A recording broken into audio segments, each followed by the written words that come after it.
সবশেষ ২৪ ঘন্টায় ঢাকা মহানগরীর ২৪৩ মামলায় ২,৮২২ জনকে গ্রেফতার করেছে পুলিশ। এছাড়া একই সময় র্যাব ঢাকাসহ সারা দেশে নাশকতার অভিযোগে আরও ৩৩৪ জনকে গ্রেফতার করেছে। বিএনপি চেয়ারপারসনের বিশেষ সহকারী শিমুল বিশ্বাস, বিএনপির ঢাকা মহানগর উত্তরের আহ্বায়ক সাইফুল আলম নীরব, ঢাকা দক্ষিণ বিএনপির আহ্বায়ক রফিকুল আলম মজনু সহ দলের ৭ নেতাকে ৪ দিন করে রিমান্ড মঞ্জুর করেছেন আদালত। বিটিভি ভবনে অগ্নিসংযোগ ও ভাঙচুরের ঘটনায় রামপুরা থানার একটি মামলায় তাদের গ্রেফতার দেখিয়ে পুলিশ ১০ দিনের রিমান্ড আবেদন করলে আদালত তাদের ৪ দিন করে রিমান্ড মঞ্জুর করে।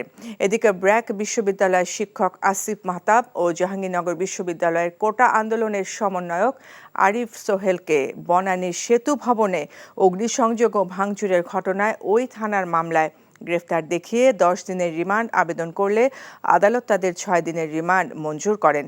ঢাকা মেট্রোপলিটন ম্যাজিস্ট্রেট মইনুল ইসলামের আদালত আসামিদের রিমান্ড মঞ্জুর করেন।